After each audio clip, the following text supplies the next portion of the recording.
दोस्तों, आप सभी का फिर से स्वागत है एक नए वीडियो में।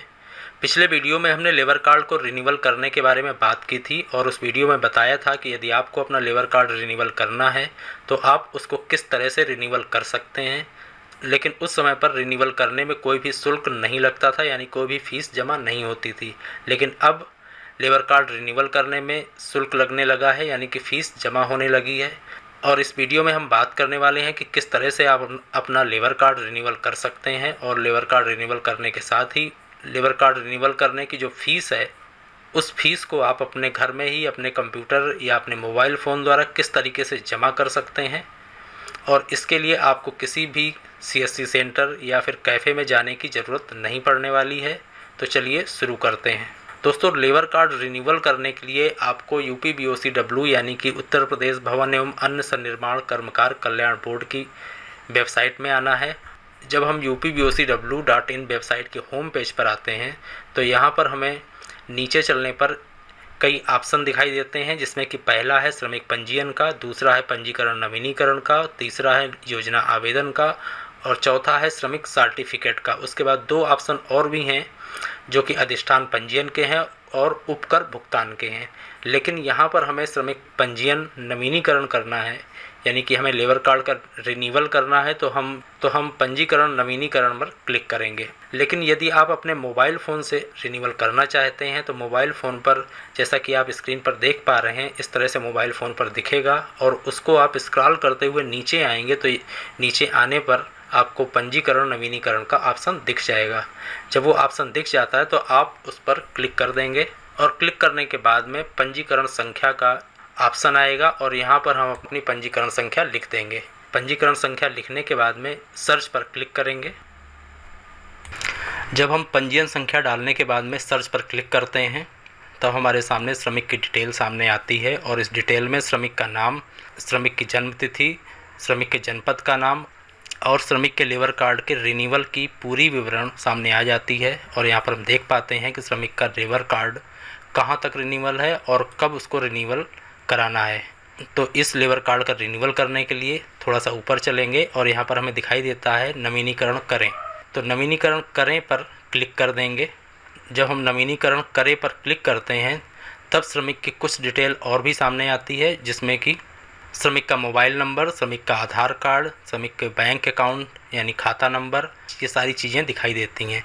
इसके बाद में नीचे एक ऑप्शन और भी खुलता है जो कि नवीनीकरण की अवधि का है। यहाँ पर हमें नवीनीकरण की अवधि को सिलेक्ट करना है। जब हम नवीनीकरण अवधि को सिलेक्ट कर लेते हैं तो उसके बाद में नीचे नवीनीकरण जमा करें पर क्लिक करते हैं। जब हम नवीनीकरण जमा करें पर क्लिक कर देते हैं तब हमारे सामने फ़ीस जमा करने का ऑप्शन ओपन होता है और फ़ीस जमा करने के कई तरीके यहाँ पर दिए हुए हैं, जिसमें कि पहला है क्रेडिट कार्ड, दूसरा है डेबिट कार्ड, तीसरा है अदर डेबिट कार्ड, चौथा है इंटरनेट बैंकिंग, पांचवा है वॉलेट या कैश कार्ड, छठवां है QR कोड और सातवां है UPI।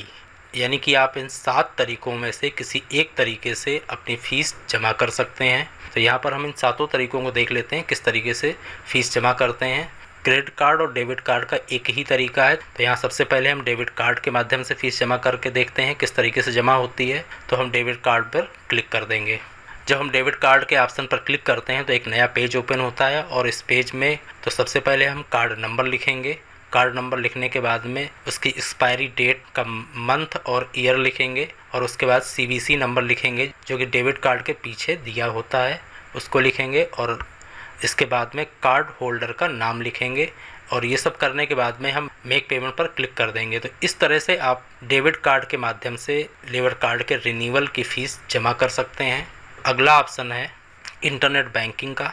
जब हम इंटरनेट बैंकिंग के ऑप्शन को क्लिक करते हैं तो एक नया पेज ओपन होता है और इस पेज पर कई बैंकों के ऑप्शन दिए हुए हैं। इनमें से जो भी आपकी बैंक हो उस बैंक को सिलेक्ट करके आप इंटरनेट बैंकिंग के माध्यम से पेमेंट कर सकते हैं।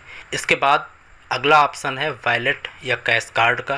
तो हम वॉलेट के ऑप्शन पर क्लिक करते हैं तो यहाँ पर वॉलेट या कैश कार्ड का पेज ओपन होता है। तो तब हमें 5 तरह के वॉलेट दिखाई देते हैं, जिसमें पहला है फ्री चार्ज, दूसरा है आई कैश कार्ड, तीसरा है मोबीक्विक, चौथा है एस बैंक वॉलेट और पांचवा है पॉकेट्स। यदि इन 5 वॉलेट्स में आप कोई भी एक वॉलेट यूज करते हैं तो आप इस वॉलेट के माध्यम से पेमेंट कर सकते हैं। और इसके बाद हम देखते हैं अगला ऑप्शन QR का, यानी कि आप QR कोड जनरेट करके किसी दूसरे मोबाइल के माध्यम से भी पेमेंट कर सकते हैं। यदि आपके मोबाइल में कोई भी वॉलेट या UPI का ऑप्शन नहीं है तो यहाँ पर आप QR कोड जनरेट करके किसी दूसरे मोबाइल के माध्यम से भी पेमेंट कर सकते हैं। तो हम देखते हैं QR कोड किस तरह से जनरेट होगा और उसकी पेमेंट किस तरह से की जाएगी। तो अब हम QR कोड के ऑप्शन पर क्लिक करेंगे। QR के ऑप्शन पर क्लिक करने पर हमारे सामने स्कैन QR लिखा हुआ आता है और इसके बाद हम मेक पेमेंट पर क्लिक कर देंगे। जब मेक पेमेंट पर क्लिक करते हैं तो अगला पेज ओपन होता है यहाँ पर। तो आगे हम प्रोसीड विद पेमेंट पर क्लिक करेंगे।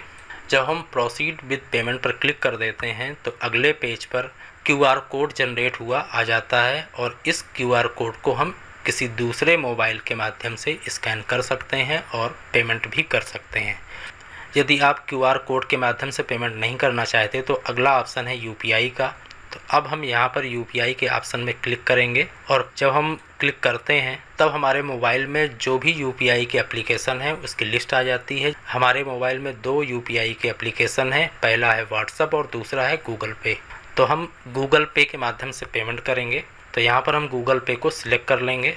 जब हम गूगल पे को सिलेक्ट कर लेते हैं तब पेमेंट करने के लिए गूगल पे एप्लीकेशन ओपन हो जाती है और गूगल पे के माध्यम से हम पेमेंट कर लेते हैं। जब पेमेंट हो जाती है तो उसके बाद में एक मैसेज आता है और इस मैसेज में लिखा हुआ है थैंक यू। उसके बाद में आवेदन संख्या लिखी है, पंजीयन शुल्क लिखा हुआ है, भुगतान तिथि लिखी हुई है और भुगतान नंबर लिखा हुआ है, यानी कि हमारी पेमेंट हो चुकी है और हमारे लेबर कार्ड का रिन्यूअल भी हो चुका है।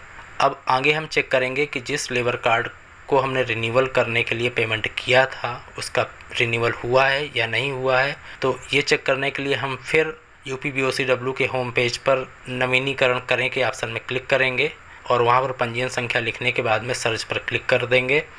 जब हम सर्च पर क्लिक कर देते हैं तब हमारे सामने उस लेबर कार्ड का जो भी रिन्यूअल हुआ है वो सारी डिटेल सामने आ जाती है और यहाँ पर हम देख पा रहे हैं कि जो लेबर कार्ड का हमने रिन्यूअल किया है तो उसकी डिटेल भी यहाँ पर शो होने लगती है और यहाँ पर हम देख पाते हैं कि हमारे लेबर कार्ड का रिन्यूअल हो चुका है। तो इस तरह से आप लेबर कार्ड का रिन्यूअल आप अपने घर में ही अपने मोबाइल फ़ोन के माध्यम से कर सकते हैं। और लेबर कार्ड का रिन्यूअल करने के लिए आपको किसी भी जन सेवा केंद्र, कैफ़े में या CSC सेंटर में नहीं जाना पड़ेगा। आप अपने घर में ही अपने मोबाइल से लेबर कार्ड का रिन्यूअल बड़े आसानी से कर सकते हैं। तो उम्मीद है आपको हमारा वीडियो पसंद आया होगा। यदि वीडियो पसंद आए तो इसको लाइक करें। यदि चैनल में नए हैं तो चैनल को सब्सक्राइब कर लें। धन्यवाद।